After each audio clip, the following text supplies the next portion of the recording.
What's up guys, welcome back to another video. As you can tell, it's been a few months since I've uploaded a video and my setup has changed as well.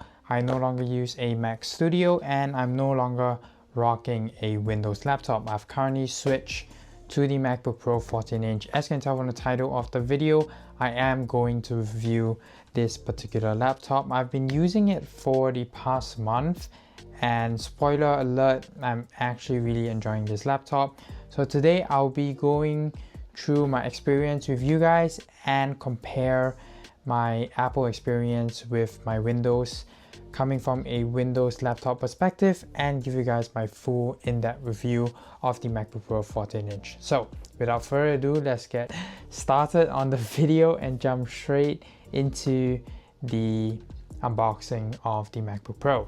Let's go.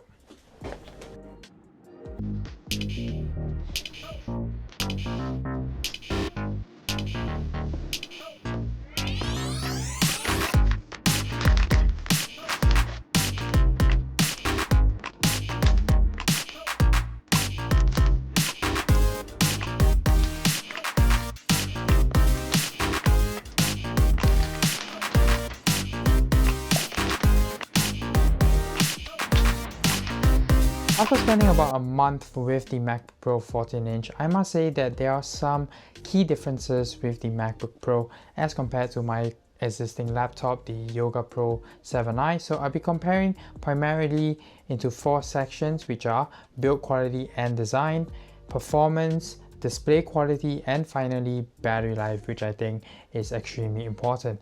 I'll also be comparing the performance to efficiency ratio between the two laptops, so definitely stay tuned for that part of the video. So firstly, let's start with the build quality and design. So firstly, let's talk about the MacBook Pro 14-inch design. It is extremely Apple-like, something you would expect from Apple at this price point. It has a fully aluminum body and it feels very premium to the touch as compared to the Lenovo Pro 7i, which also has a very good design. However, Apple's design just knocks it out of the park and it is built extremely well. With the MacBook Pro, you can open the laptop with one hand. On the other hand, the Lenovo Pro 7i doesn't allow you to do that. So that is something you can look out for. If you want to open your laptop with ease, then the MacBook Pro is your obvious choice. For ports and practicality, I think both laptops do give very compelling ports. If you're a creator like myself and you do really need the SD card slot, I think the MacBook Pro has an edge over the Yoga Pro. However, if you're a student and you do need ports like a normal USB 2.0 port, unfortunately the MacBook Pro doesn't have that, but the Yoga Pro 7i does have a traditional USB 2.0 port. However, if you like to connect to a display which allows you to output 5K beautiful colors as well as a 120Hz display or higher, then you do require a Thunderbolt 5 USB-C port, and that is something that only the MacBook Pro has. So if you do have a Studio Display XDR, then you should get a MacBook Pro. However, I feel like if you are looking at the Studio Display XDR, then you will obviously choose the MacBook Pro over the Yoga Pro 7i. So both port selection are extremely good and it really depends on your use cases. Next, let's talk about the keyboard as well as the trackpad. So keyboard wise, I do think both keyboards do extremely well. The Yoga Pro 7i is one of the best Windows laptops that I've ever tested. I do think the keyboard is one of the best in its class. Windows laptops don't typically have very good key travel, and I do think that the Lenovo Pro 7i does do an extremely great job at allowing you to feel the keyboards very well, and the key travel is extremely great as well. However, I do think that the MacBook Pro's keyboard does have a slight edge over the Yoga Pro 7i. It just feels a lot more easier to use and I can type much faster. Maybe I'm used to the MacBook keyboard because I used to own a MacBook Pro 2016. If I'm not wrong, you can go back and look at my older videos where I did use a MacBook Pro, and my current setup is exactly like how I rocked back in 2016, but like I said, I think I'm more used to the MacBook Pro's keyboard. But if you are more used to the Windows keyboard, I do think that the Yoga Pro 7i has one of the best keyboards. However, when it comes to the trackpad, that is a completely different story. I do think that the MacBook Pro has a significantly better trackpad as compared to any other Windows laptop in its class. It does have a Force Touch trackpad as compared to the Yoga Pro 7i, which only has a normal trackpad. So the force-based trackpad is extremely useful. You can pretty much tap about anywhere and it will still be able to click on the screen. However, with the Yoga Pro 7i, you do have to click on the bottom two portions of the trackpad. So if you want a laptop that doesn't require you to use a mouse, I do think that the MacBook Pro is an absolute winner as compared to the Lenovo Yoga Pro 7i. Alright, next up, let's talk about the display of both laptops. So the MacBook Pro, it does have a mini LED 14-inch display. It gives you beautiful colors up to 600 nits of brightness. HDR content is extremely beautiful as well. And you do also get ProMotion on the MacBook Pro, which basically means 120 Hz at all times. And you also get extremely deep blacks because it is using a mini LED display. On the other hand, the Yoga Pro 7i uses a normal LED display. However, it is touchscreen, but the brightness only comes up to about 400 nits of peak brightness, so it doesn't get as bright as compared to the MacBook Pro, and it doesn't support HDR content as well. So if you don't really view HDR content, then the Yoga Pro 7i might be sufficient for you. However, if you do regularly edit HDR content or consume HDR content, then the MacBook Pro would be a much better buy as compared to the Yoga Pro 7i. And if you do enjoy, like me, deep blacks on, cinematography, you like the perfect blacks on your videos, then I do think that the MacBook Pro is a much better buy as compared to the Yoga Pro 7i. Speakers wise, I do think that the MacBook Pro definitely sound much better as compared to the Yoga Pro 7i. So here are some samples of how the MacBook Pro sound as compared to the Yoga Pro 7i. Do take a listen.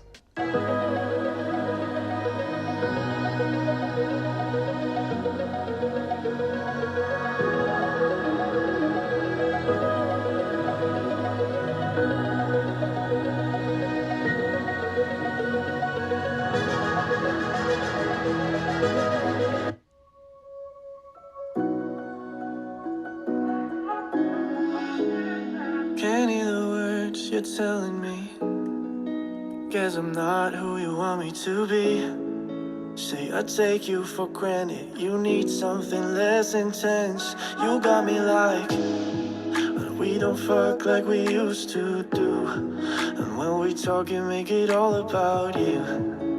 You know the things that you'd like to change about me. And finally, let's talk about the webcam as well. I do think that the MacBook Pro has one of the strongest webcams in the industry right now, and it beats out all current Windows laptops. So here's a sample of the webcam on the MacBook Pro 14-inch. And as you can tell, I do think that the webcam is so much better as compared to other Windows laptop in its class. Alright, so finally, the most important part of the video, which I do think is extremely important to me, is performance.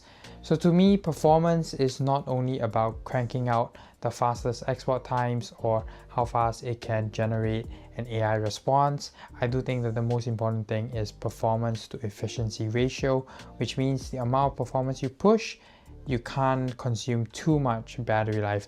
And I think this is where the M series chip really shine as compared to the Intel or AMD chips that Windows laptops still currently use.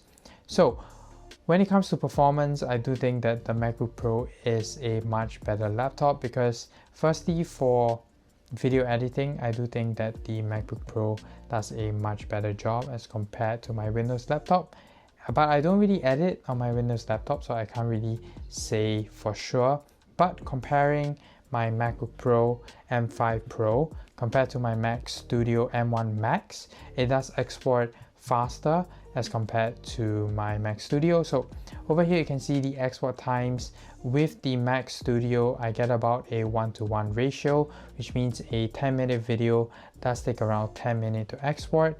However, for the M5 Pro, it does take only around 9 minutes 30 seconds. So I do think that that is a significant improvement if I do record a video over 20 minutes long and the time really adds up as to how much time I would save if I were to save 30 seconds per 10-minute video. So I do think in the long run it would be extremely time saving and I'll be able to edit more videos consistently. And next up would be the performance to efficiency ratio.